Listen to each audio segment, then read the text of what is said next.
Okay, so we're recording now. Okay, so good evening, everyone. Just, a couple housekeeping things.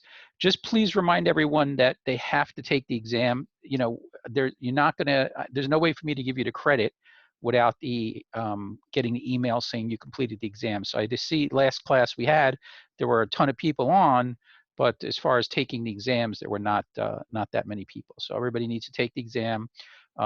Three attempts. Nobody's ever failed it. So, you might have to do a little, research on your own to get through it. But, everybody's getting 3 hours, sometimes 4 hours of CME credit, and we're never, typically on the Zoom video for more than an hour and a half. So you have to, you may have to do a little work on your own. When the video is, when the Zoom session is over, I'll email out a link to the exam. Also, on the email will be the PowerPoints for the 2 lectures that we're going to do tonight. So the first thing I wanted to talk about, which again, we're really going to be doing cardiac and pharmacology, but is this multisystem inflammatory syndrome in children. So I assume everybody can see the PowerPoints up on the screen. If you can't, then just unmute yourself and let me know, but I think everybody's able to see it. So this is the new fancy term for what you've been hearing on the radio, which is, cropped up starting about in April in the United Kingdom and May in the United States, which is a syndrome affecting kids who they believe have had COVID-19, but there's been a few cases where they have not had COVID-19. It mimics a disease called Kawasaki disease, which was Are we supposed to see the PowerPoint, Frank? I can't see your screen, Frank. You can't see none it? of us see the Okay. screen. Okay, hold on. Let's see what went wrong. Let's see, share screen. Just made it bigger. No, that's just somebody coming in. Hold on. Man's trying, Donna, relax. Is it working? Now it is. Now it is? Now it is, yeah. Okay. Yeah, if you need to get me, try to just unmute yourself, then send me a text, because sometimes I don't see the button flashing about the text. Okay, let me make sure nobody's waiting. Okay, so this is the new term, like I said, for this syndrome that's occurring in kids. So this is a novel disease, right? Nobody's ever seen this before, just like COVID-19 was a novel disease. Originally, they thought it was one of 2 things. They thought it was Kawasaki disease, which has been around for a while, okay, or toxic shock syndrome, which has also been around for a while. You may have heard toxic shock syndrome in reference to sometimes women get it from tampon use. That's more bacterial, but in this case, it affected kids who mainly had viral illnesses. So we'll talk a little bit about it. There's nothing pre-hospitally we're going to do except be able to have a suspicion of it and maybe make a destination decision that would be appropriate for the kids. So we'll talk about, that. There's a lot of talk. The pediatrician should be on top of it now and everything like that, because, a week or 2 ago, maybe not so much. And again, it was mimicking this Kawasaki disease. So they kind of thought that's what it was. But, we'll talk about it now. So like I said, it's a novel inflammatory disease that's affecting many systems in the child's body. Okay, just kind of like Kawasaki did, but from a slightly tweaked, and we'll talk about, what the tweaking is.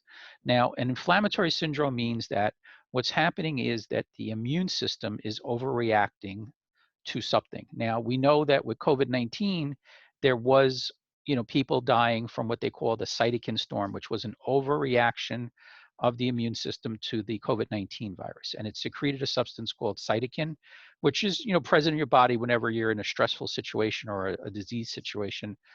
But what happens when you have this storm event, when you have this excess cytokine, is in the COVID-19 patients, it was changing the permeability of the pulmonary capillaries. So the pulmonary capillaries are the capillaries that are wrapped around the alveoli. So you have your air sac, and then you have this network of capillaries, and that's how gas exchange takes place, right? So, the oxygen and the carbon dioxide in the alveoli has to, either be exhaled out or brought into the bloodstream, and that's how it happens. So if the permeability of those capillaries increases, it means they're able to leak things out. And what happens is the fluid portion of the blood, which is called the plasma, leaks out of the pulmonary capillaries and flows into the alveoli. And that's why they said that some patients appeared to be drowning. Okay. Now, unfortunately, nobody knew what to do with COVID-19 because we never saw it before. So they decided that if people's pulse oximetry went below a certain number, and depending on the hospital, it was 90, 88, that those patients needed to have ventilatory support, which meant they were either put on CPAP, BiPAP, or the vast majority were intubated, thinking that, we have a patient who's in, for all intents and purposes, a pulmonary edema, right, drowning, and let's treat them how we normally would treat that by intubating them. It didn't work. So we know that the vast majority of patients that were put on vents never survived, right? And now they're treating COVID-19 as more of an inflammatory problem where they're giving medications to suppress that immune response, that exaggerated immune response, and the inflammation that goes along with it. So everything seemed to be getting better, and lo and behold, now we have this that happened. And the interesting thing with this is that most of the kids who've come down with this multisystem inflammatory syndrome have either tested positive for COVID or have COVID antibodies, which means that even though they never displayed symptoms of COVID-19, they were obviously exposed to it. But the most interesting thing is that it typically is hitting them 30 to 60 days after the exposure of COVID-19, okay, in their area.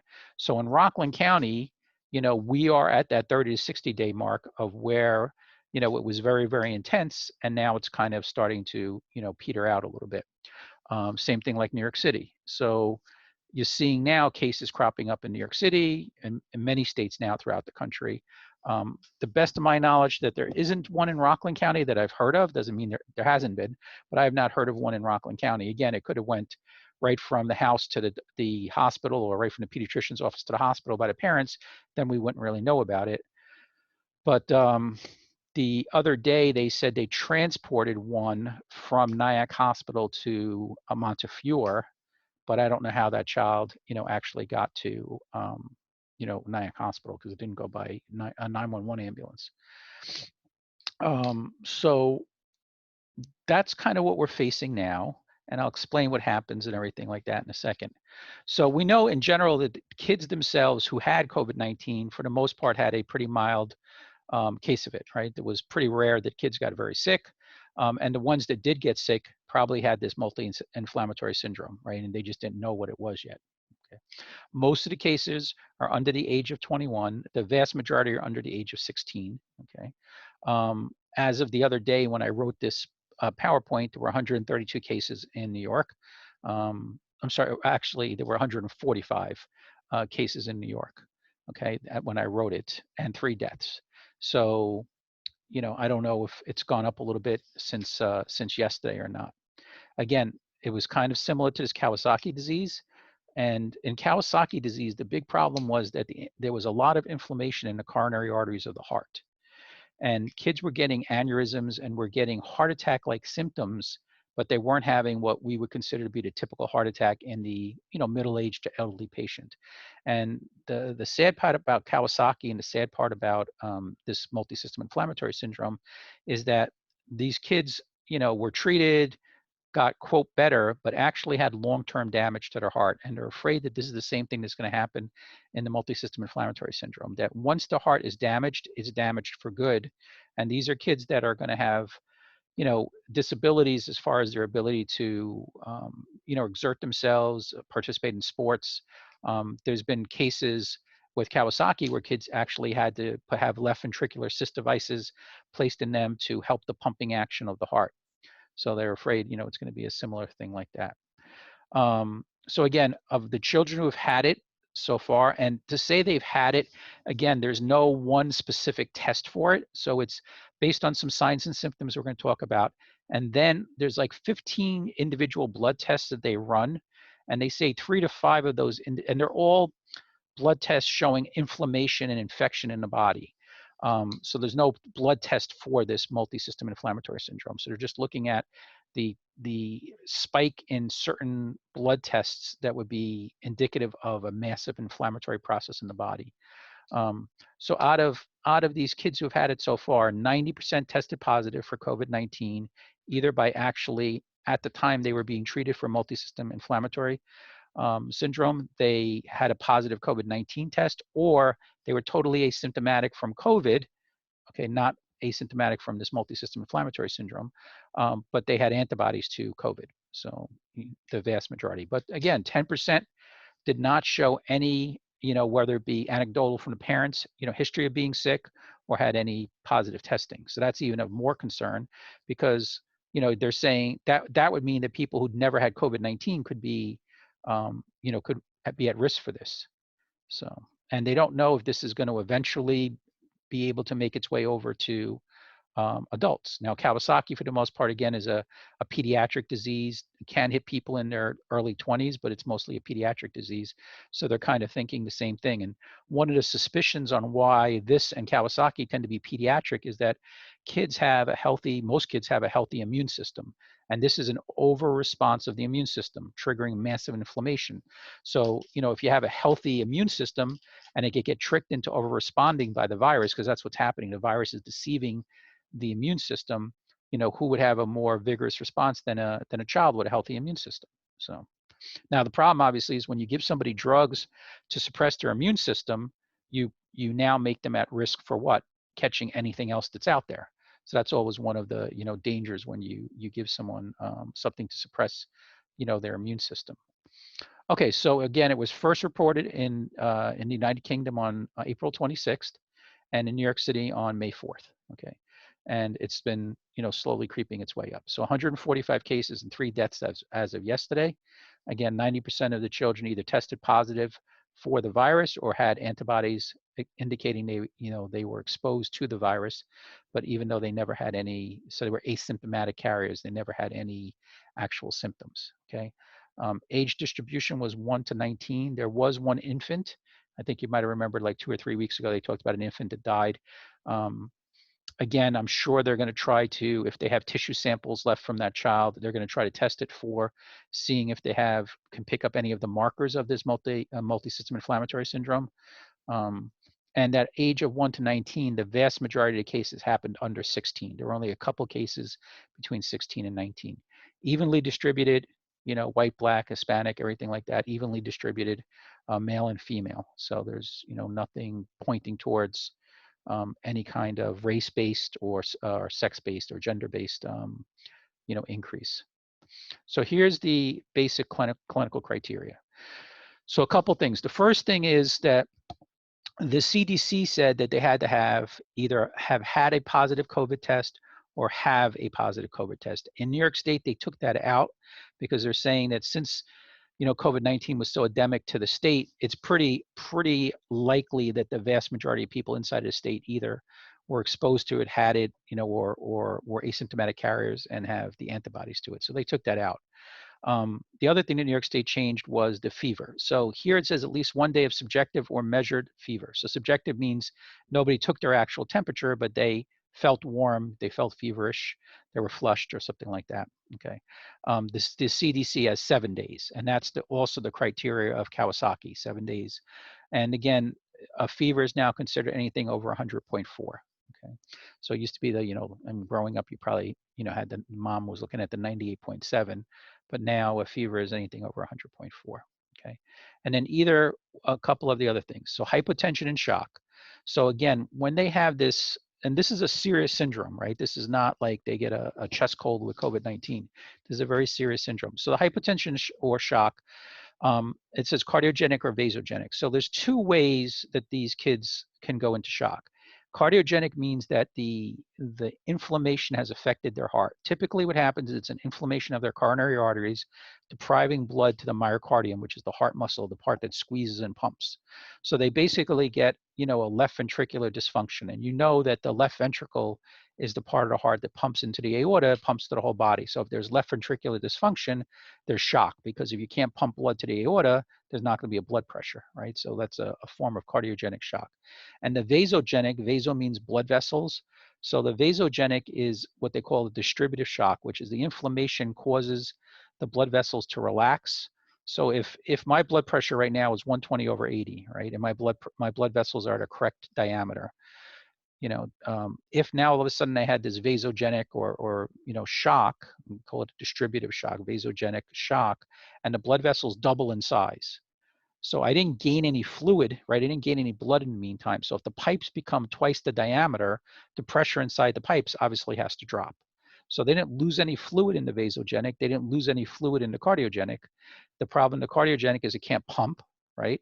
And vasogenic is that the tubes that the fluid goes through, that the blood goes through, are larger than they should be, so that the blood is pooling and it's not circulating. So those are the two types of shock, and they're very difficult shocks to treat. Again, like the cardiogenic, if it's left ventricular dysfunction, they may have to go on something called an ECMO machine. It's called extracorporeal membrane oxygenation.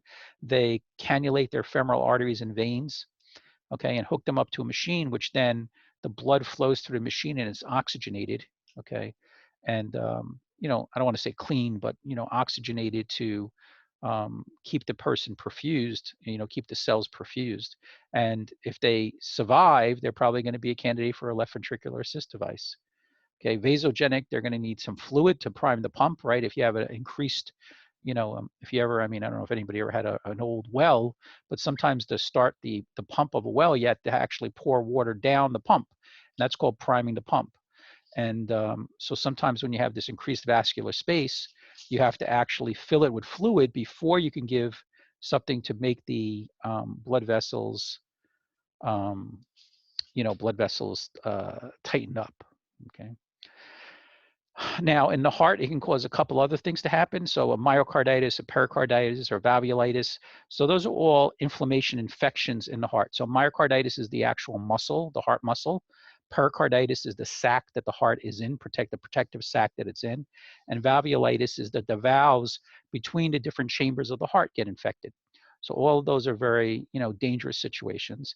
And when I was talking about the different blood work and stuff that they see, one of the things they look for is the same blood work that they would do if somebody's having a heart attack, right? So the troponin levels, you've probably heard when you go into the hospital, with a heart attack patient, they're always looking at the troponin levels, right? 12-lead EKG is first, but the second thing that they always look for is the troponin levels, okay?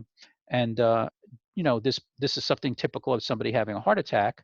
But here, there's not the typical heart attack where we'll talk later, where there's a blockage caused by a rupture in the arteries and the platelets go and kind of clog it up.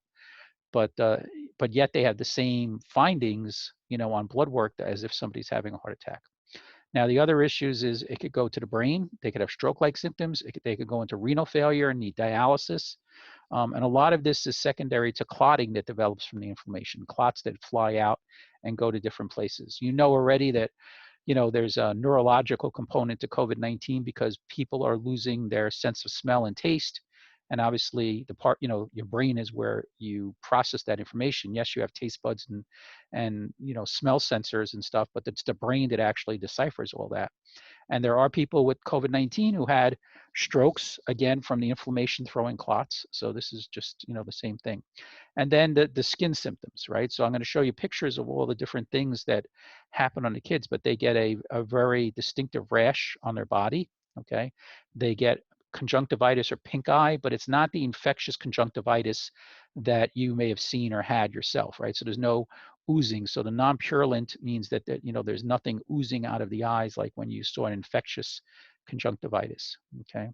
The skin gets inflamed. Now, one of the things early on with kids who had COVID was that they looked like they had frostbite on their toes. And they didn't know exactly what was going on. Some doctors misdiagnosed it as athlete's foot or, some type of fungal infection. But it's actually, again, the inflammation denying blood flow to the smallest, the most distal parts of your body, which would be your fingers and your toes. And they were getting, skin kind of sloughing off or falling off. It was very itchy, very painful type of thing, okay? They also have the gastrointestinal symptoms, right? Diarrhea, vomiting, abdominal pain. Some of these kids actually get so shocky from the amount of diarrhea and vomiting that they have. Okay, now this is just another list of things that you could see. So again, here, prolonged fever more than 5 days. This is not the New York State version of it. Okay, difficulty feeding, too sick to drink. You're going to see in a second what their lips and tongue look like, and it's very painful for them to drink. Again, the abdominal pain, the diarrhea, vomiting, the skin becoming almost looking like frostbite skin. Okay, trouble breathing. Again, if they're still concurrently sick with the COVID-19, breathing quickly. Okay, heart pain, chest pain, racing heart, stuff like that. Okay, not putting out as much urine, probably because they're not drinking as much. The lethargy, irritability, and confusion. Okay, they with Kawasaki, they're saying that Kawasaki could be cured, but the kids could still be irritable, cranky, and suffering for up to 6 months afterwards. So that's something that they're looking at with this. Now, here's some of the things that you see. So this mucotosis, this strawberry tongue. So if you look, the tongue gets bright red and it has little white raised, I forgot what they call them, not pustules, but I forgot the term for it, but these little white raised areas there. Okay, so that's one classic thing that you see in this. Same thing here, the tongue, okay, but also if you look at the lips become all dried out and cracked. Okay, this is again because of the inflammation, not letting enough blood go to the area. Okay, this is a picture of a child who's in the later stages, not the early stages. So the tongue is starting to heal itself, the lips are starting to heal itself, and the hands, he's getting the sloughing off of the skin on his hands. Okay, now none of this is actually an infection, right? This is this massive inflammation going on in the body that they're suspecting was caused by the body's immune response to the COVID-19. Most of these kids are not positive for COVID-19 at this point. Okay, that's the conjunctivitis, and it's usually bilateral in both eyes. Okay, and this is actually a pretty bad one. I mean, it doesn't have to be this bad. It could just look like bloodshot eyes. Okay, here's the mucocutaneous inflammatory signs. So that means mucous membrane, that means skin, cutaneous, right? So somebody just looking at this, I would guess, you know, there's some people looking at it right now would say that looks like hives, somebody having an allergic reaction. You know, so the question should be is how are we going to tell the difference if the presenting problem, you know, is this, right? You see somebody like this versus somebody having anaphylaxis. So usually in anaphylaxis, there's a story of a history of anaphylaxis. It is possible that it could be the first time, you know, somebody had an allergic reaction to somebody. But with this, there's, you know, usually not any other signs and symptoms of anaphylaxis. So there's no stridorous sounds, you know, there's no wheezing. So there's none of the respiratory signs or anything like that. And in here, you have things that you would never see in anaphylaxis, right? So you're not going to see conjunctivitis, you know, you're not going to see skin falling off somebody's hands in anaphylaxis. Okay. They get rash, okay, so throughout their torso, so their back and their front, okay. The boys can get where their testicles get enlarged. Now, the testicles are enlarged, again, because of the inflammation in the blood vessels and that the blood vessels are leaking plasma. And this is extremely, extremely painful for them. Okay, very, very, very painful. Okay. And then the last classic sign is that the lymph nodes in the neck get enlarged to the point where, you know, it's markedly noticed, you know, so they almost look like they have like double chins, triple chins going all the way around their body. And again, that's the showing you the immune system, right? Because your lymphatic system is part of your immune system. So your lymph nodes produce lymph, which has carries antibodies to be able to fight infection. So when your immune system senses that there's a infection in your body, they go into hyperproduction. They get large, right? And they can stay large for 3 months. You know, sometimes post infection, depending, like somebody has mono or something like that, they can stay raised for 3 months. Okay, so that's the multisystem inflammatory syndrome. Now, what can we do? So there's no real specific treatment for these kids that we could really provide. Again, they're not usually in respiratory distress, so they don't usually need oxygen. Their O2 sats are usually fine.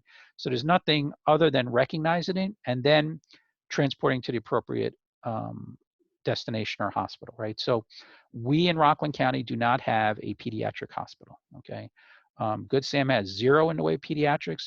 Nyack has, quote, a pediatric emergency room, but they do not have pediatricians or pediatric emergency residency trained physicians there anymore. So that is being staffed by the same PAs and doctors that are staffing the adult side, and once in a while there's a pediatrician there. So really there is no, it's a marketing you know, thing more than anything else. So there is no real peds. They do have peds floor, and they do have peds hospitalists, but these kids really probably belong in a Westchester, a Montefiore, a Hackensack, a Columbia Presbyterian, where they have a, you know, a pediatric hospital that has multiple subspecialties present, because these kids are going to need pediatric cardiology, pediatric immunology. I mean, they're going to need every pediatric specialist that's available to be able to take care of them. So our probably most important thing would be, a transportation decision.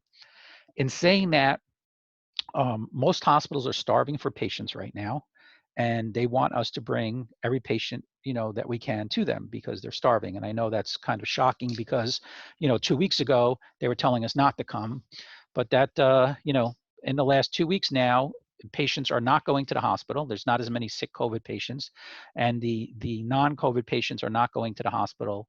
They're saying that's the actual hidden, the second hidden pandemic, which is how many people are not managing their chronic medical conditions, how many people have new medical problems and are not going to see their doctor or going to the hospital because of their fear of contracting COVID-19 in the hospital and stuff like that. So that's, I'm sure, something that's going to be studied and examined and everything like that. So the reason I bring it up is that if we were to call the hospital and say, we have this child and his tongue is red, his lips are cracked, he's got a rash all over his body, depending on who answers the phone, they may say, well, come here and we'll see what they have. And if need to, we'll ship them someplace else. And the problem with that means that that child who has a very, if it turns out to be multisystem inflammatory syndrome, is now delayed from getting to a hospital that could really manage their situation, probably delayed 2, 3, maybe even 4 hours by the time, the hospital decides to ship them out, gets an accepting physician at a different hospital, has a transport ambulance capable of transporting that kid. And who knows if maybe they decided to order some blood work while the kid was there to start looking for these markers. So I'm sure the hospitals would be upset if, they heard me say that they probably should go to a Westchester or a Montefiore or something like that. But, if it was your kid, that's what I always say to people, if it's your kid, where would you want them to go? So the medics are kind of stuck a little bit, because if they call medical control, the medical control tells them, take them, bring them to here, that's where they need to go. So what I always kind of say is, you're guided by what the parents want. So if the parents say to you, where do you think this child should go? You could say, well, this child needs to go to a hospital that has pediatric capability, and the closest one is Westchester. There's also Hackensack. There's also, Montefiore. There's also Mount Sinai. Where would you like your child to go? And then if they say Westchester or Montefiore or whatever, you're basically following the patient's wishes. Now, most of these kids, I would assume, if we're going to get them, are probably going to be early in this, and they're not going to be sick and unstable. But obviously, if the child is sick and unstable and cannot make the trip to Westchester or to, Montefiore or Hackensack, wherever you're going to decide to go, then you would have to stop at your closest hospital, get them stabilized, and then they would arrange transport over. Okay, so does anybody have any questions? So unmute yourself if you have any questions on this. Has anybody heard, saw this or knows somebody whose child, God forbid, had this or anything like that? Okay, so we're good with this. So again, it's more of an identification type of thing on our behalf. And there's no specific treatment for anything that the child is experiencing. Okay. So I'm going to switch over to our other one. Let me see if I have to share it again.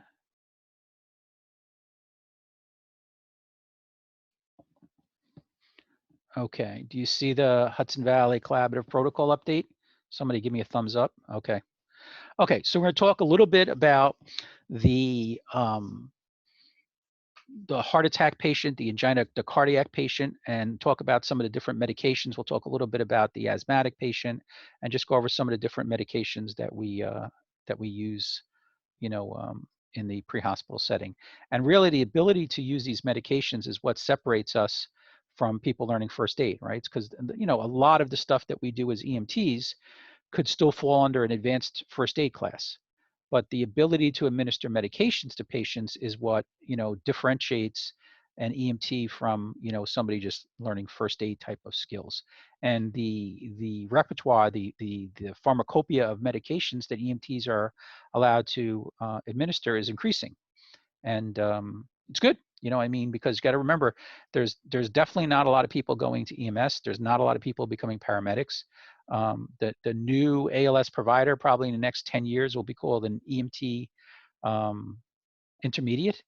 And that takes the place of everything between paramedic and EMT. There used to be 4 different levels between EMT and paramedic, and they did away with all those levels. And now they have the EMT intermediate, which is trained to do a little more, actually a decent amount more than an EMT, but not as much as a paramedic, and the training is a lot less. So that's probably going to become the new ALS provider at some point. And, you know, it'll be the paramedics per se will be save for the more serious calls and save more as the you know, supervisory healthcare provider type of thing. Okay. If we're still doing this when this happens, I hope I'm not. Okay, so when we talk about drug administration, right, we need to, you know, obviously the ability to treat someone comes with the risks of treating someone. So we need to make sure that the patient is not allergic to any medication we're going to give them. So is there any medication that we as EMTs can administer that a patient can be allergic to?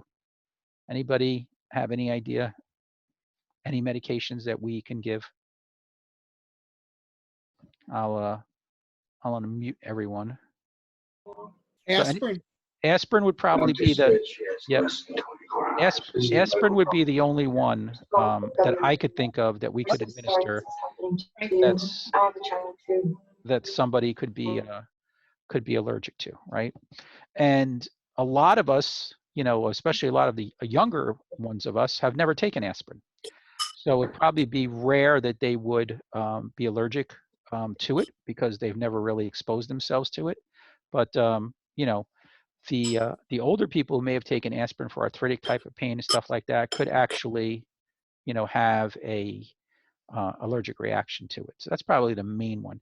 That's not to say you're not going to get patients who tell you, I don't like the way albuterol makes me feel because it makes me jittery. You know, I don't like the way epi makes me feel because it makes my heart race. That's not an allergic reaction. That's a normal side effect, you know, of the medication. Okay, that's what I shouldn't say normal, but that is an expected side effect of the medication. Now, a lot of this stuff comes from nursing. So like right person is more of a nursing thing because a nurse goes into a room, there's 2 patients, and, you know, she has to identify, or he has to identify which patient is the one that he's going to be giving the medication to. So EMS, we're not usually faced with that. It's pretty rare that we have more than, you know, 1 patient that we're treating, you know, at the same time, but it could be. Okay, again, right drug. So most of the times we're only administering 1 drug. Probably the cardiac patient would be the one time where we may be administering, let's say, oxygen, aspirin, you know, nitroglycerin. Maybe very rarely in the asthmatic, besides albuterol, we may have to give epinephrine. But other than that, you know, and in the new protocol, they have, for anaphylaxis, they have obviously epinephrine, but they also have albuterol as a backup medication. So, but most of the times, I mean, the vast majority of times you're treating a patient, you usually just give them 1, okay? Dosing you do need to know, and we'll go over all the different dosing tonight. And again, right time in a hospital situation, obviously patients are taking medications at certain times, you know, Q4, Q8. So with us, the right time obviously is the time we're with the patient because that's when we decide that patient needs to be treated. It could be, sometimes we're allowed to give repeat doses.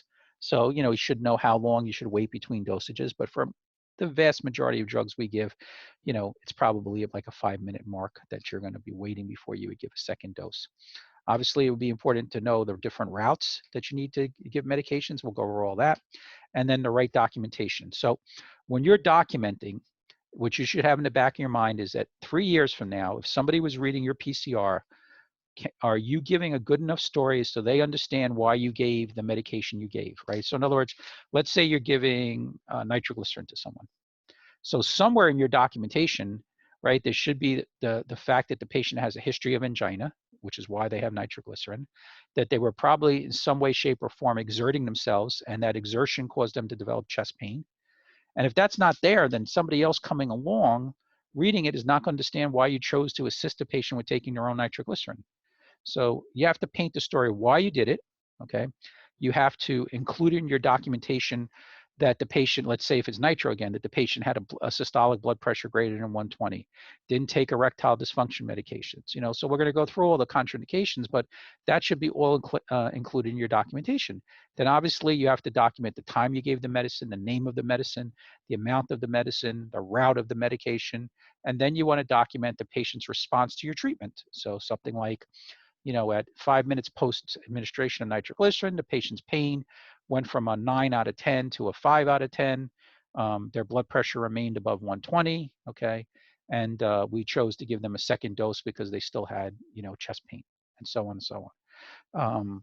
So you just have to, you know, in the back of your mind, say to yourself, if somebody comes along, you know, 3 months from now, 6 months from now, a year from now, and reads this, are they going to understand why I did? And, you know, not that we really worry about getting sued by EMS, but a properly written PCR sometimes will prevent a lawsuit, and a poorly written PCR can sometimes trigger a lawsuit. And what I mean is that if you wrote this superb PCR, right, that explains everything you did, and clears up any, you know, anything that was, you know, vague in the eyes of the lawyer, they may choose and say, okay, there's no case here because it clearly documents why that person did what they did.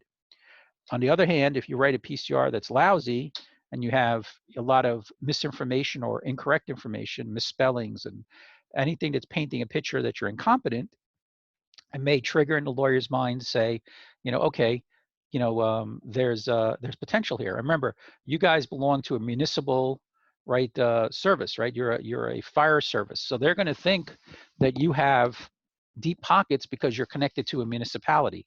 So you're probably a little more of an attractive target than some tiny little ambulance corps that subsists on donations, you know, and the biggest asset they own is their building.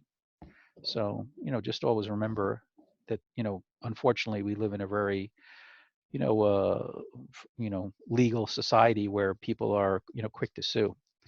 Okay, so indication is a reason why we give the drug, right? So in the case of nitroglycerin, the indication would be person having chest pain indicative of angina, right? A contraindication would be a reason why we don't give it. So I'll go back to say nitroglycerin again, and we're going to go over this for every drug. A contraindication, say for nitroglycerin, would be systolic blood pressure below 120, ingestion of an erectile dysfunction medication in the last 72 hours, and I'll go over some other ones.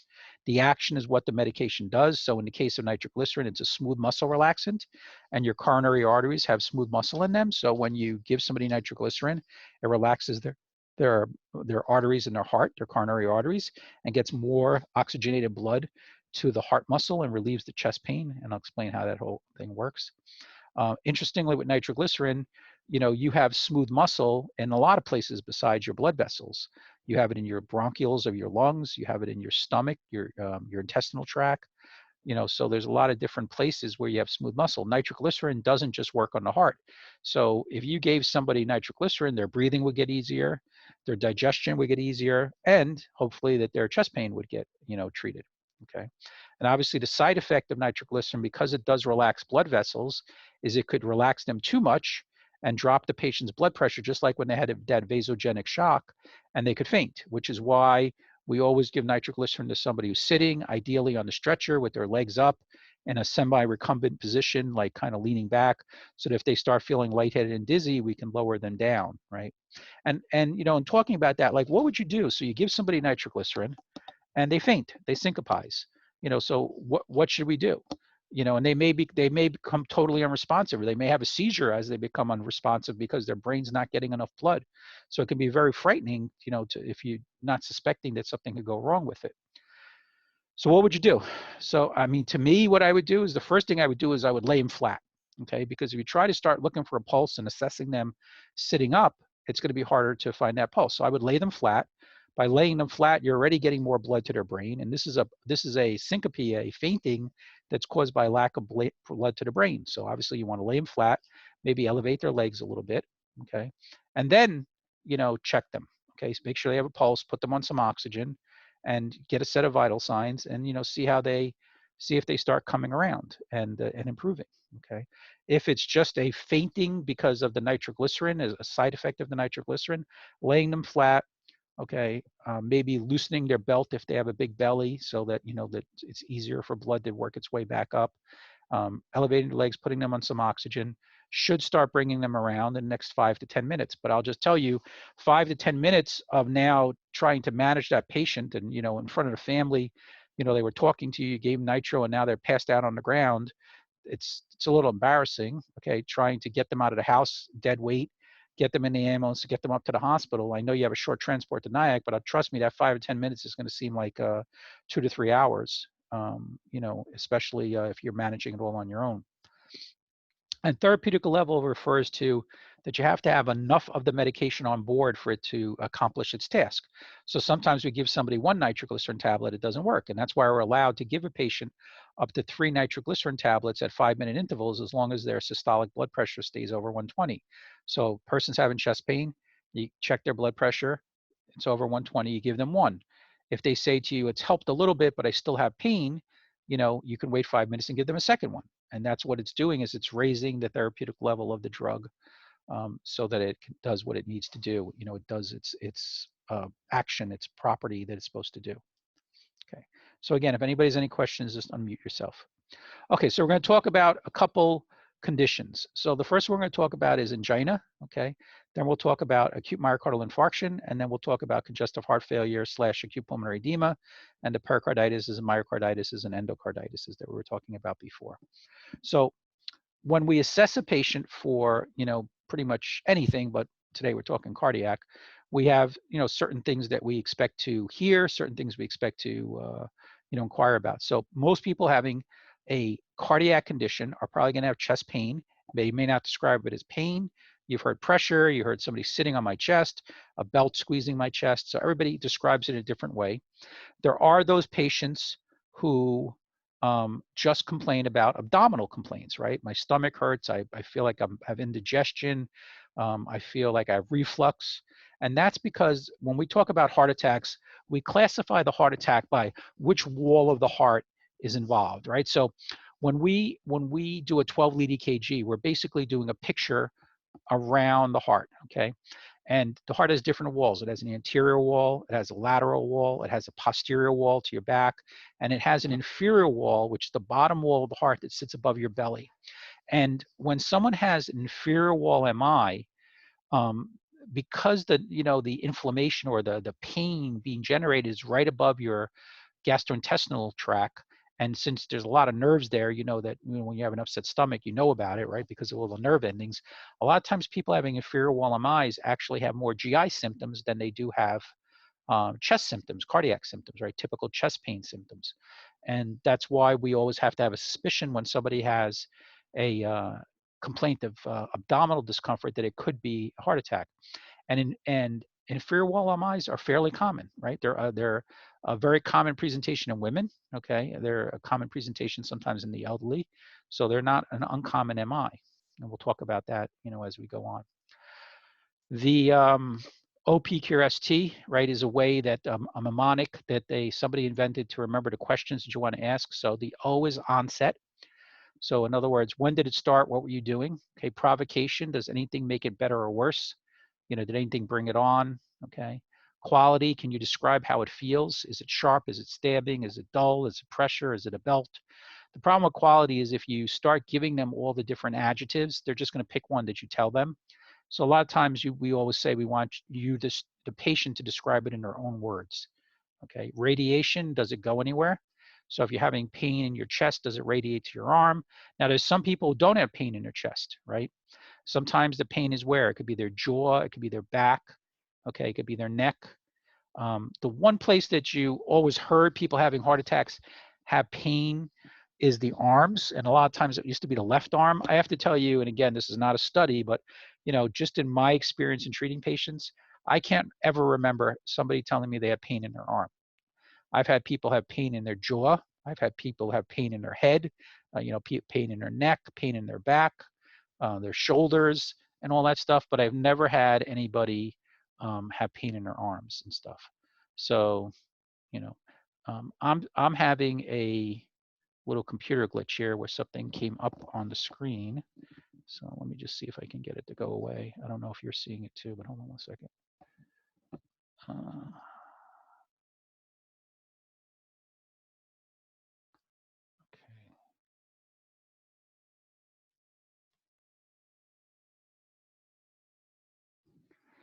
Okay, I got rid of it. Okay, so radiation severity is on the S of OPQRST. The S is severity on a scale of 1 to 10, with 10 being the worst. Tell me what the pain is. Okay. And also we reassess that anytime we've done something for the patient. So they may have told you that, they had this terrible pain, but the police officer put them on some oxygen and the pain got better or got less. So we want to know about that. Okay. And time is how long has it been going on, right? Dyspnea refers to shortness of breath. So some people having heart attacks have shortness of breath, sometimes from anxiety, sometimes because the heart can't pump blood to the lungs effectively, so it can't get oxygenated. Orthopnea refers to positional shortness of breath. So that's very common in a congestive heart failure pulmonary edema patient, where when they're lying flat, they have more trouble breathing than when they're sitting up. Okay, diaphoresis is the cold sweat that when you've all had, everybody here has broken out in a cold sweat in their life. So normally when you sweat, it's a warm sweat to get rid of heat. A cold sweat means that for most of us that we were scared, right? Something happened and we were scared. Here it's also because they're scared, right? It's because they sense something is wrong. And whenever you're scared, your sympathetic nervous system is activated, and that's what they call your fight or flight nervous system. So it's only activated when you're gonna, in a stressful situation where you're either gonna fight or flee. And the drug, the hormone that's released is called epinephrine or adrenaline. And what happens is when adrenaline is released into your bloodstream, we know a lot of things happen, but in this case, what causes the diaphoresis is that it basically starts to conserve blood to the vital organs. So it says that your skin can live without blood.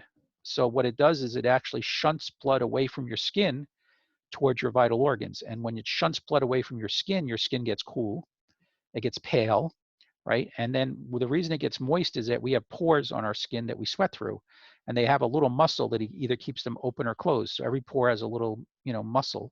And when there's not enough blood going to your skin because your body decided to conserve it, those muscles relax and the pores open up and you sweat. And the reason it's a cold sweat is because you're not getting any warm blood there. So any patient that has a cold sweat is always worthy of a transport to the hospital. In other words, a cold sweat is not normal unless they were scared, like they almost got into a bad car accident, or, God forbid, they got bad news or something like that. But somebody calls you and says, I don't know what's going on, but I feel horrible and I broke out in a cold sweat, that's worthy of going to the hospital. There's something going on. A lot of times it's somebody with the start of a GI bleed and their blood count is changing and the body senses it. Okay, restlessness, anxiety, very common in people having heart attacks, right? They know something's happening. It doesn't feel right. So they get very restless and anxious, and we're there trying to take blood pressures and do all this stuff. And they're just like, please just take me to the hospital. And you should respect that, right? Everything that we can do in the house, we could do en route to the hospital. Feeling of impending doom, right? So we've all had that patient who says, I feel like I'm going to die. Sometimes they're hypochondriacs and they're not going to die, but sometimes they are patients. There are patients who are having heart attacks. I've had a few who basically have this sensation that, they feel like they're going to die, and lo and behold, sometimes they do. And, one, I always tell these people, do not close your eyes, just keep on talking to me, stay awake. But if they were to suddenly just go out, right, and you lost a pulse in them, it probably would be somewhat appropriate to just haul off and punch them right in the center of their chest and do what's called a precordial thump. Because if they went into VFib, that that blow to the center of their chest actually acts as a mini defibrillation and sometimes actually converts them over. But it only works if it happens at the time they go into VFib. So if you, waited 5 minutes to decide to do it, it's useless. You have to do it at the time they lose consciousness. Now, you want to check for a pulse, because imagine if somebody just closes their eyes and, you go, oh my God, they died, and you haul off and punch them in the chest and all they did was close their eyes, then you're going to have a lot of, explaining to do. The nausea and vomiting obviously is in the signs you would see indicative of the inferior wall MI. Now, the fatigue is probably the most common complaint, okay, in the elderly population.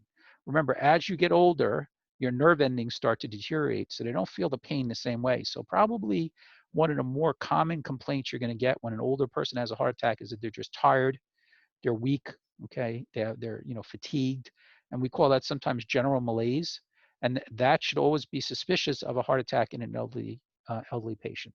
If it's more increased, or increased, beyond normal. Okay, palpitations, that their heart is racing. Okay, and then we have what they call the atypical presentation. So There's a question on a test that says, what patients typically have atypical? So atypical means not typical, right? When there's an A in front of a word, it means it's not there. So atypical presentations are common in what types of patients? So we have the diabetic, because they have neuropathies caused by the diabetes, where their nerve endings are, not working right, so they don't feel things the same way. Okay, we have the elderly already, we said, because of old age.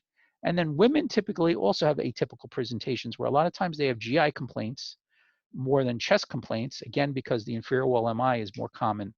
So I would say in a diabetic, first of all, in a diabetic, an insulin-dependent diabetic, you have no way of knowing what's going on with that patient. They could have a million things going on with them, and because of the diabetes, they present differently. So my rule is that if a diabetic calls me to their house, I take them to the hospital, because there's no way for me to tell them that they're not having, something going on. Again, the elderly patients, okay, general malaise, tired, weak. If it's confusion, that's more indicative of sepsis, right? Early sepsis, the number one sign of early sepsis, typically if it's a woman, a urinary tract infection, is confusion and weakness, okay? So again, atypical presentations, most common in the elderly, the diabetics, and the woman and the female patient. You already got one test question answered tonight. Okay, so what do we do for these patients? So we put them in a comfortable position because they're scared, and the more scared you are, the more adrenaline is released, and we know that adrenaline makes your heart work harder. So if they're having a cardiac problem, we don't want to make their heart work harder, okay? Oxygen. So years ago, we put all these patients on a non-rebreather, and they found that they were actually having bigger heart attacks. So the rule basically is that somebody who has a pulse ox of 94% or greater does not need supplemental oxygen, okay, in the setting of a heart attack. In trauma, they always get oxygen, no matter what their pulse ox, even if it was 100%. But in medical patients, O2 sats of 94% or higher usually do not get oxygen. Now, there's nothing wrong with putting them on a nasal cannula at 1 or 2 liters, even for the psychological effect of it, but the days of non-rebreathers are basically gone, okay? Now, before we get into aspirin and all that stuff, I just want to go back to over here and talk a little bit about what goes on with angina and what goes on with acute myocardial infarction, so we understand where aspirin comes in. So both angina pectoris, which is pain in the chest, okay, and an acute myocardial infarction are caused most of the times by a condition called coronary artery disease, right? So we have these coronary arteries that run across the surface of our heart that supply the heart with the oxygen and nutrients it needs to stay alive, okay? And over the years, because of our horrible diet, our fatty diet, okay, we get fat deposits, plaque deposits on the inside of these coronary arteries. So you got a tube that looks like a garden hose, and on the inside, there's plaque that builds up. And that plaque is another way of talking about fat that grows in the inside of the artery. The other thing that could happen as you get older is that calcium can infiltrate the walls of the arteries. And we know arteries have the ability to constrict and to dilate. So you want arteries to dilate when you need more oxygenated blood to get to your heart, like you're running, okay? And if calcium has infiltrated the walls of the artery, it can't get that oxygenated blood. And that the old term for angina was hardening of the arteries. And that's what's happening, is that the calcium is calcifying the arteries so they can't relax and dilate when you need them to relax and dilate. So the difference between angina and acute myocardial infarction, the cause, right, the pathophysiology is probably the same. This is coronary artery disease. The difference is what happens. So in angina, this is a chronic condition they live in day out. Typically hits them in their late 60s or 70s because it's a slow progressive disease, okay? And they now are fine when they're sitting around, but when they have to walk up some flights of stairs or walk up a hill or run or get into an argument, any kind of stressful situation where their heart would need more oxygenated blood, they can't get it to their heart because of the fact that their arteries are clogged and calcified. So now what happens is the heart is pumping away, it's calling for more oxygen, and it can't get it because of this condition. So what happens is that your muscle, right, any muscle in your body, works on 2 main substances, oxygen and sugar and dextrose, right, or glucose. So when those 2 things are present, the body can burn those 2 things and make energy. And that's called aerobic metabolism. Metabolism is the burning of sugar and oxygen to make energy. Aerobic metabolism is when there's plenty of oxygen to do that.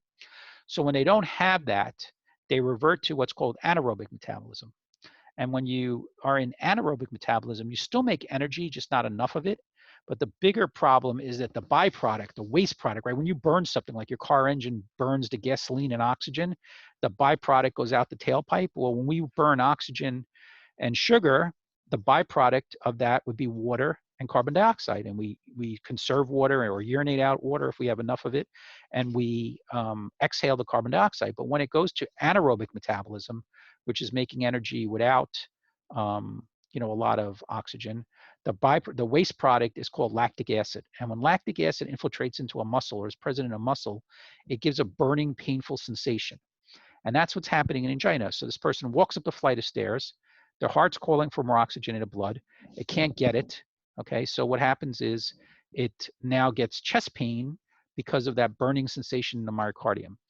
And then they get to the top of the stairs, they sit down, they relax, and the pain starts to get less because they're not, calling for more oxygen. That term for calling for more oxygen is called myocardial oxygen demand. So your heart always needs a certain amount of oxygen, but it needs more when you exert it. And if you can't get that oxygen to the myocardium, to the heart, then that person's going to get chest pain. So that's basically the condition that develops. So this is what we call episodic, which means that most of the time they're fine, and then they have an episode where it occurs. And after they have their first episode, and if they go to the doctor's probably going to send them for a stress test. They're going to fail the stress test. Then they're going to probably go for a I forgot the term for it now. Getting old, where they basically cannulate their coronary arteries and look inside their arteries to see if there's any, acute blockages and stuff like that. And if there's nothing acute, if there is something acute, they can stent it. Okay, but if there's nothing acute, they're going to manage them with medications and treat them that way.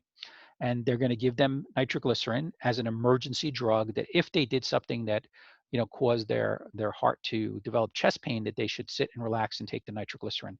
And they're told, just like we're told, that they could take up to 3 nitros 5 minutes apart. The only thing they don't do is they don't take their blood pressure before they take it. So that's kind of how the angina patient lives day in and day out with their condition, by managing their stress level, their exertion level, and having their nitroglycerin present, not to be able to take if they're overexerting it. Now, the problem with nitroglycerin is it comes in 2 forms, right? It comes in the tablet form, which is, the cheaper of the 2 forms, and it comes in a spray. And both of them go under the tongue, which is sublingual under the tongue, and they're quickly absorbed by the blood vessels under the tongue. The problem is that the tablet form is not very durable. It doesn't last long.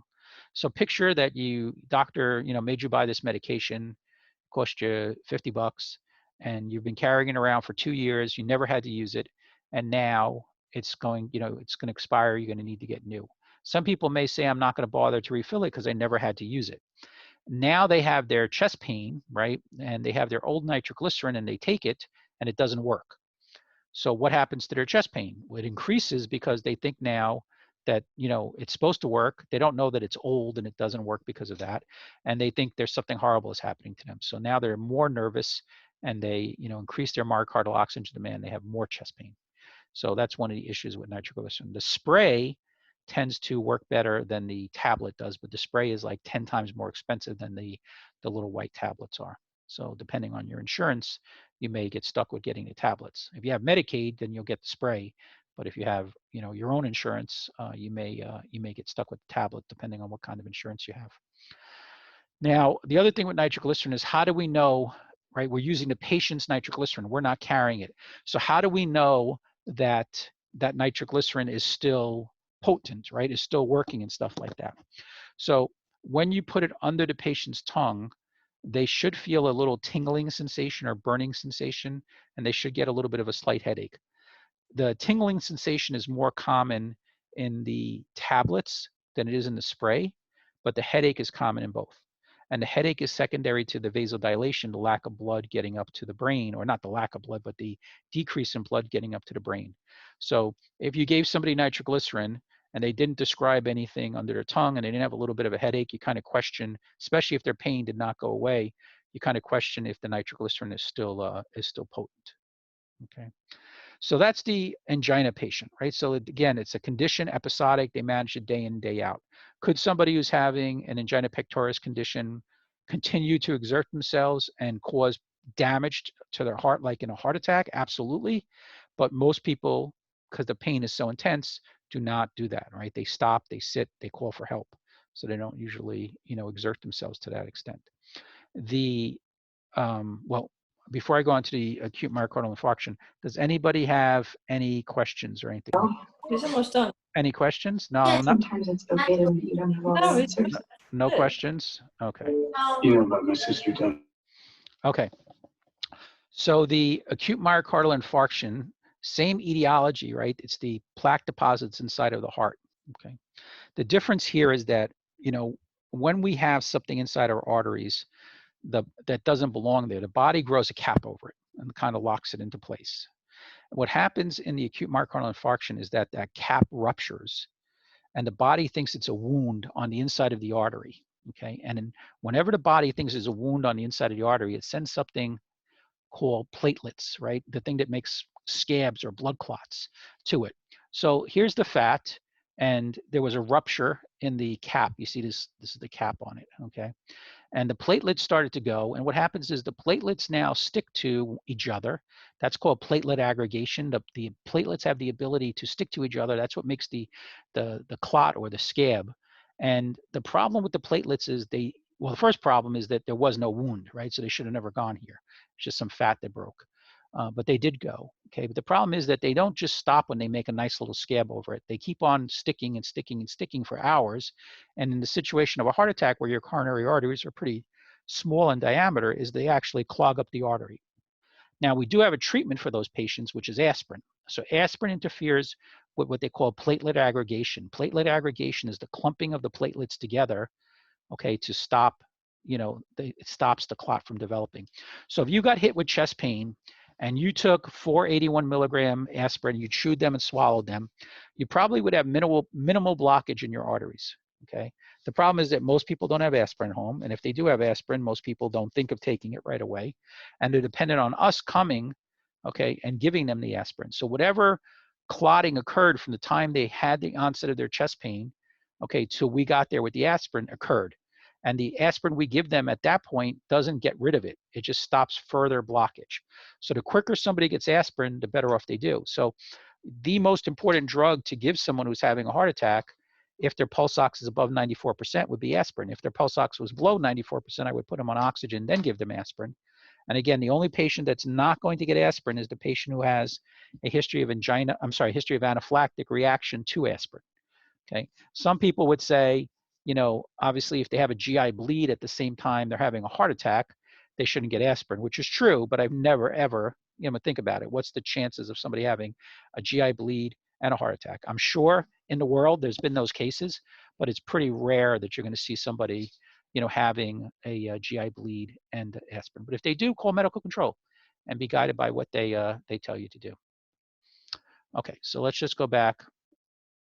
We'll talk about it. So we said we're going to get them comfortable, put them on some oxygen if their pulse ox is below 94%. And then we want to give them 481 milligram chewable baby aspirin. So the New York State protocol does say 4, doesn't say 3, doesn't say 2, doesn't say 2 to 4. It says 4. So 4 times 81 would be 324. Sometimes you see it as 325 because they're 81 point something. And it's very important that you instruct them to chew it and then swallow it. Okay. If they chew it and swallow it, it goes to work right away. And the new protocol says that, came out that you took the test on online and stuff. The new protocol says if there's any doubt in your mind that they took it the right way or that the aspirin was still potent or anything like that, if they tell you the aspirin's 5 years old, that you should go ahead and give them your own aspirin that you know is good. And the reason why is that years ago when we used aspirin for pain and fever, we used to take 650 as adults. So the 325 that we're giving them is half the dose that someone took when they had a toothache. So if we have to give them another 325 just because we're not sure whether they took it right or anything like that, well, let's say they swallowed it, they never even chewed it, right? You would still go ahead and give them another 325 because it's going to take hours, especially if that aspirin they swallowed has a hard coating to prevent it from dissolving quickly. which is a protective mechanism to stop it from bothering their stomach if they're taking aspirin every day. You know, in a heart attack situation, you want it to go to work immediately. You want them to chew it and swallow it and go to work in minutes to prevent any clotting. So never fear that, except if they have a history of anaphylaxis to it. Okay. And then we want to make sure if we're going to give them, if they have nitroglycerin because they have angina pectoris, a history of angina pectoris, and we're going to help them with it, then we have to question them if they've used any type of erectile dysfunction medications in the last 72 hours. So that's Viagra, Cialis, and Levitra. Okay. We have to make sure that they have a blood pressure greater than 120. And if they have not taken any erectile dysfunction medications and their blood pressure is above 120 systolic, we can assist them with taking their nitroglycerin. Okay, and we said we can give up to 3 nitroglycerin 5 minutes apart. Okay, for the patient as long as they continue to have chest pain and their systolic blood pressure is over 120.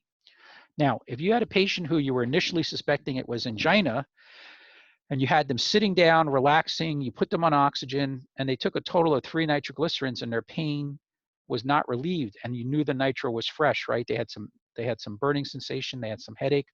Your diagnosis now is going to change from angina to a possible heart attack patient. Okay, and if that's the case, then that's where the aspirin would come in if you hadn't given them the aspirin at that point. If somebody's just having angina and they have a history of angina and their pain's getting less, they probably do not need the aspirin because there's no clotting going on there. That was a temporary mismatch between the amount of oxygen the heart needed and the amount of oxygen it was getting. And once you reverse that mismatch, their pain goes away. Okay. So again, we want to recheck their blood pressure after we give them nitroglycerin. Okay. And if you're suspecting that they're having a heart attack, they need to go to a hospital who can do emergency angioplasty. So right now, that's only Good Sam in Rockland County. It will be NIAC shortly. NIAC has approval. They just got delayed because of COVID with the implementation of it. I'm sure they'll do a whole big, education piece and everything like that, be in the newspapers and everything, but they will also be a primary angioplasty center. So for you, that's going to shave probably 20 minutes off, your heart attack patients getting to, a primary angioplasty center. Okay, so again, this is what happens when the plaque ruptures. And remember that when the plaque ruptures, the body thinks it's a wound. It sends platelets. The platelets stick together or clump together or aggregate together. And that's what causes the clot, okay? And aspirin interferes with that clumping together. So a heart attack is what we call a thrombotic event. And what that means is that there was a narrowing in the artery and it ruptured, versus something called an embolic event, like a stroke or a pulmonary embolism. Embolic means that a clot broke away from someplace else in the body and floated someplace and got stuck and then didn't let blood go. So that's more embolic. This is more thrombotic, where there was a rupture and platelets clogging off the artery. Embolic means it ruptured from your leg because you had a deep vein thrombosis, traveled up and got lodged in your lung, and now you have a pulmonary embolism. Or it broke loose from a clot broke loose from your heart and went to your brain and you had a stroke. Those are embolic events. A heart attack is a thrombotic event, and that's why aspirin, immediate use of aspirin, is very, very important. When somebody has an emboli, aspirin can't break down a hardened clot already. It can only break it down in this early stage. When it's a hardened clot, they need to take medications called thrombolytics, okay, like you've heard TPA and stuff like that they use for stroke and heart attack if they don't have angioplasty. That dissolves a clot. But once the aspirin will not dissolve a clot, it will prevent clotting from occurring in the first place. So again, heart attacks are thrombotic, strokes, pulmonary embolisms are embolic events, okay? And the treatment is, vastly different for them. Okay, so aspirin we said we give by the oral route. They should chew it and swallow it, okay? And in New York State, it's the total 481 milligram, non-enterically, no hard coating, chew it and swallow it, okay? Nitroglycerin, okay, we said is a smooth muscle relaxant, and it relaxes the walls of the blood vessels, getting more blood to the heart. And it doesn't just relax the walls of the coronary vessels, which is why it can drop somebody's blood pressure. The indication is somebody with a history of angina, okay, for an EMT at least, because that's, you're never going to have it on you. It's always going to be somebody who has a history of angina that you're assisting them with taking it themselves, okay? And the contraindication, now I've never heard anybody being allergic to nitroglycerin. There's probably nothing in nitroglycerin you could be allergic to except maybe preservatives, okay? But that's in the protocol, so I put that there. okay? Blood pressure below 120, and then I wrote down here the suspected inferior wall MI. So we said before, the inferior wall MI is the bottom wall of the heart, has more GI symptoms. So if somebody says to you, I'm having abdominal discomfort, okay, and maybe a little bit in my chest, and they point more where their diaphragm is, I would stay away from nitroglycerin. What happens is when you give somebody having an inferior wall MI nitroglycerin, there's a big drop in their blood pressure. And if you drop somebody's blood pressure having a heart attack too low, then there's not enough blood circulating even to get to the heart. So that would be a situation where I would definitely stay away from it, okay? The other time is if they're taking erectile dysfunction medications. Now, the active ingredient in these medications is called sildenafil, and it's being used to treat other conditions. It's being used to treat BPH in men. It's being used to treat pulmonary hypertension in both men and women. Okay, so if somebody tells you they have a history of PPH or pulmonary hypertension, I would probably stay away from nitrates in those patients also, because all of these medications have the ability to relax blood vessels and drop blood pressure. So if you're giving multiple medications that do the same thing, it's just more likely that the patient's blood pressure will drop. Now, the typical patients who have pulmonary hypertension are COPDers, okay, because of the stiffness, right? It's hard to get blood from the right side of the heart to their lungs. Pulmonary hypertension refers to high blood pressure starting on the right ventricle going to the lungs. So it's on the pulmonary side, not the circulatory side of the heart. The other condition would be, they call it idiopathic pulmonary hypertension. Sometimes you've heard of young women, sometimes in with pregnancy, sometimes not. But, young healthy woman all of a sudden says, I can't catch my breath, I can't catch my breath, and she gets a complete workup, and they find out that for no fault of her own, she just developed this pulmonary hypertension. Well, sildenafil, the active ingredient in the ED medications, was originally being studied as a blood pressure medication to lower blood pressure by relaxing blood vessels.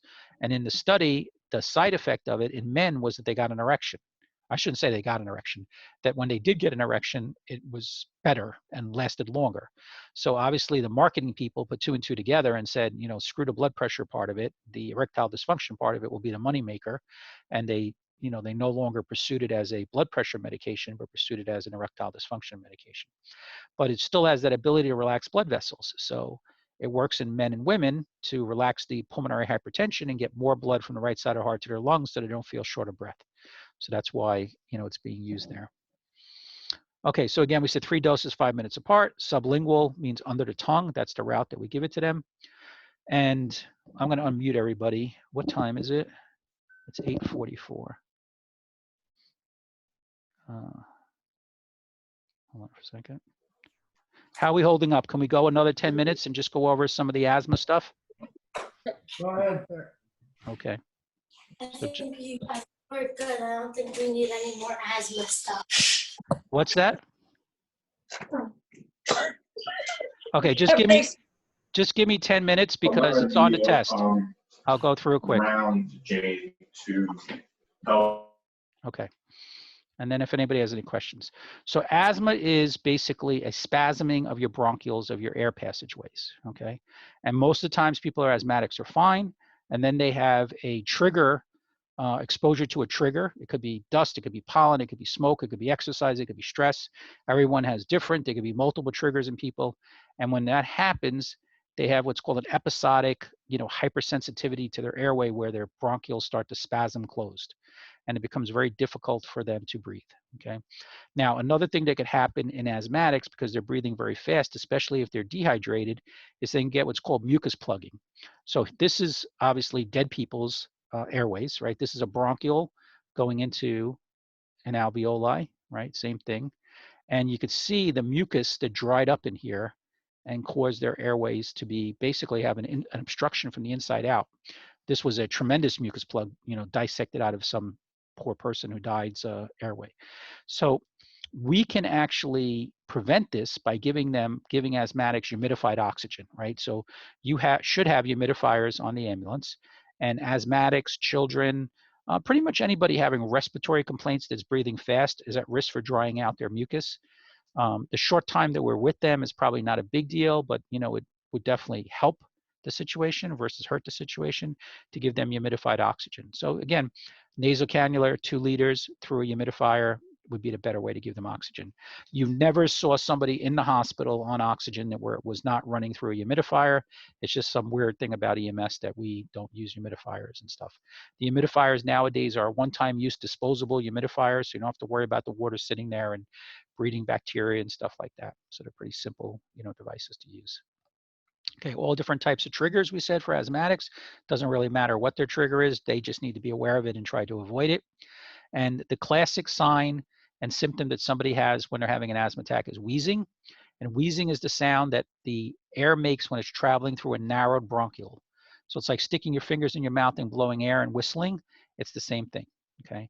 And when somebody's having trouble breathing, they typically breathe fast, which is tachypnea. They get a reflex tachycardia. They can get cyanosis, although it's a very late sign. And there are some patients having an asthma attack that get what's called cough variant asthma, which instead of having a wheeze, they cough. But it's not the hacking bronchitis type of cough. It's a very weak, ineffective cough, like they can't catch their breath. And that's also what patients get as a sign when their albuterol, when we're giving them the nebulized albuterol and it's starting to work. They get that kind of weak cough. So just, you see it two different ways. Now, if somebody has cough variant asthma and they're not wheezing, you could still give them albuterol. Okay, it's a good drug to kind of open them up. Some other things you may see when they're getting really bad is accessory muscle use. So your two main muscles of breathing are your diaphragm and your intercostals. Your main muscle is your diaphragm. Intercostals are backup, okay? So if you see their neck muscles being used, their shoulder muscles, their abdominal muscles being used to breathe, that's definitely somebody who's huffing and puffing. If they can't speak in complete sentences, that's also a sign of somebody having trouble breathing. When they get scared and anxious and they're not following your commands, like, sometimes when we used to put non-rebreathers on people, they were fighting us. Okay. And asthma, it's more of a problem with exhaling than inhaling, right? So they have more CO2 retention because they can't exhale. They may sit in a tripoding position where they use their arms to kind of support themselves. So they come up a little higher and the diaphragm come down a little lower so they can get some air in. They may have some nasal flaring. So those are all possible signs and symptoms.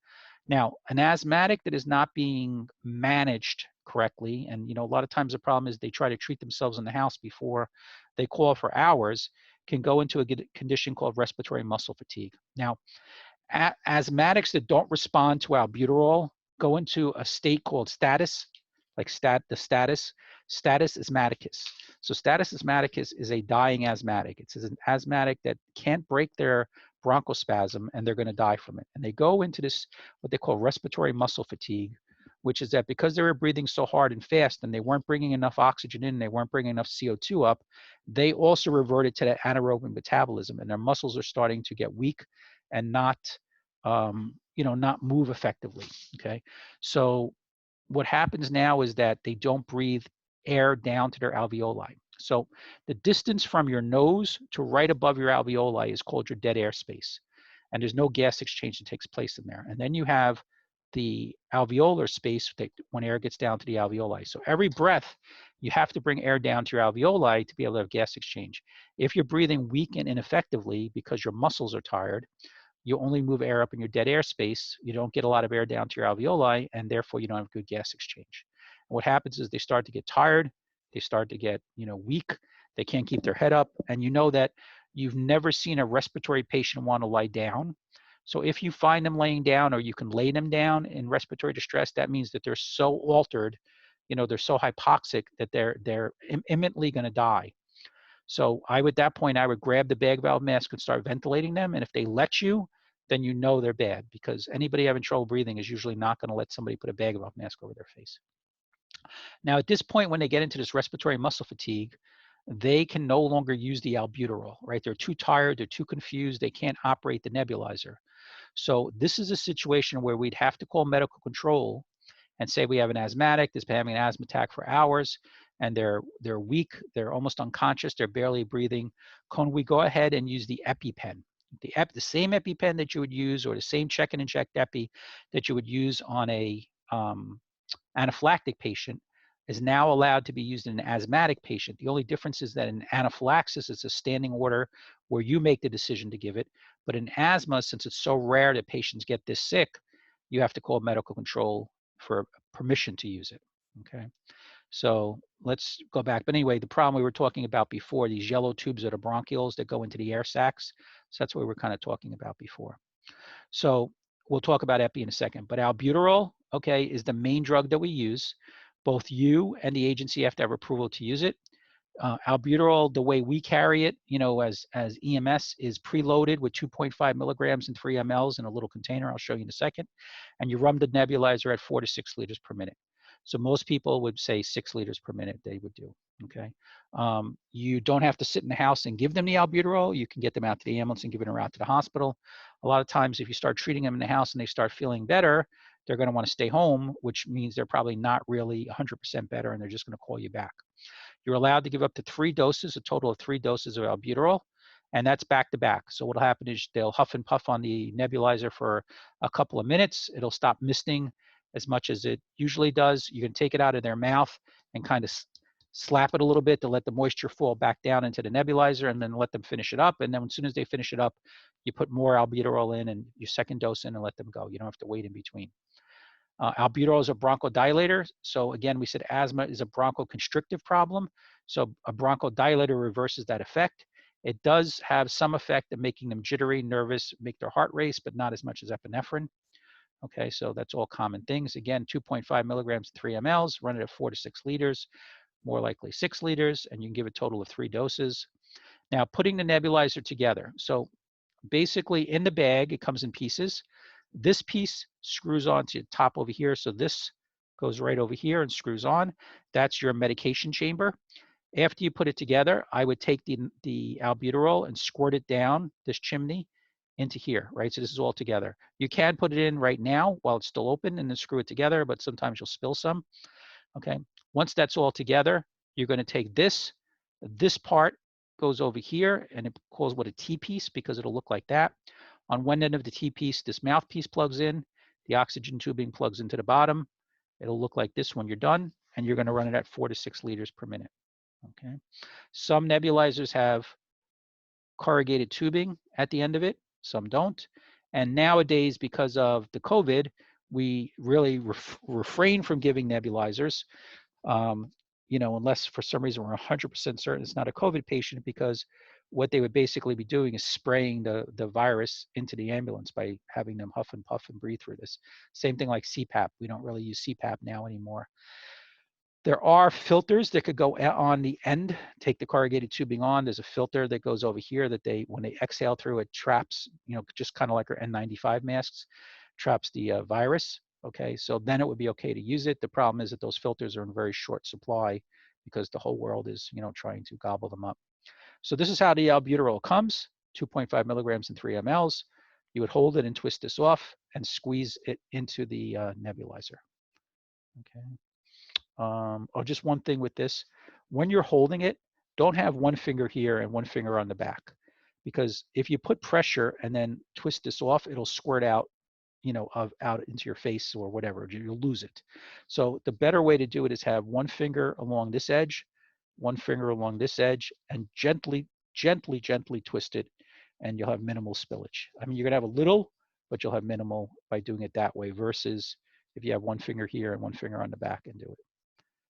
Okay, this is a nebulizer mask. So if for some reason the patient can't hold it like this, we can use this mask. Okay, and what you would basically do is you put the whole thing together, but you don't put the T-piece on it with the mouthpiece, so that this attached to this plugs into, where did I go? Plugs into, here it is, here, okay? And if you don't actually have a true nebulizer mask, if you grab a non-rebreather and grab the bag and yank it out, it'll be the same thing. Just take the gaskets off the sides, the little white gaskets that are on the side of the mask off, so you can make it the same way. Okay, the EpiPen for asthmatics is the last thing that we'll talk about, okay?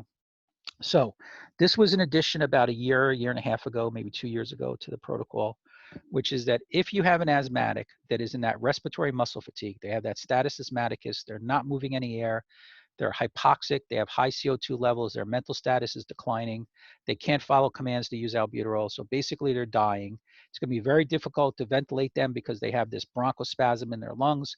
So the only thing you could do is go ahead and use the EpiPen to treat them.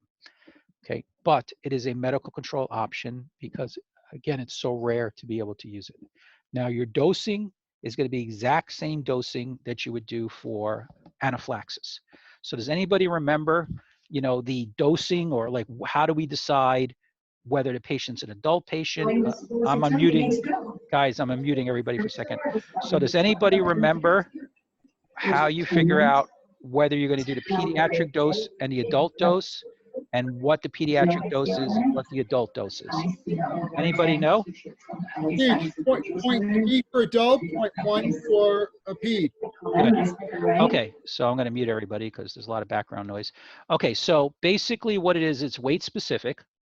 So the weight is 30 kilograms, which works out to be 66 pounds. That's the cutoff between adult and peds. So less than 66 pounds peds, over 66 pounds adult, okay? And like Matt was saying correctly, 0.15 milligrams is the pediatric dose, and 0.30 is the adult dose. So again, if you're using epi auto-injectors, then you would get the pediatric one, which would have 0.15 if it's a kid under 66 pounds. And if they're over 66 pounds, you reach for the adult one, which have 0.30 milligrams in it. Okay, so that's the dosing, but it's a medical control option, and it's a medical control option for the first dose and the second dose if you need to give a second dose. Okay, now it's not so outlandish to say that you would use epi in asthma, because before there was albuterol, this is what we gave to every asthmatic. It's just that albuterol is a better treatment for asthma. It works quicker, works better, and has less side effects to the heart than epi does. But years ago, you know, that's what you gave every asthmatic. You gave them an injection of epinephrine, and their heart pounded for hours, but their breathing got better. So if you have a dying asthmatic, okay, this would be your option if medical control approves it to be able to do. Okay. Okay. So I'm going to unmute everybody to say goodbye. Anybody have any questions? Anger dissonance syndrome. So basically gonna, Anybody have any questions on anything? You're gonna send out any information to take tests? I never took the test yet. Okay. Well, the information for the test, the other ones went out. After the last class, I could try to look it up again and send it out. Second. Maybe Liz still has it, I don't know, but. Okay. Yeah, I mean, it's gonna, yes, I can look it up and send it out for the old test. But tonight, right now, as soon as we're done here, I'm going to send out for the new test. And does anybody have any questions on anything we went over, or any questions on anything? No, thank you. No, thank you. Okay. Thanks. Okay, so everybody stay safe. Okay, in the next 5 minutes or so, everything will go out. Okay. Take care. Thanks a million, Okay. Frank. Take care. Bye, Everybody have a good night. Bye. Take care.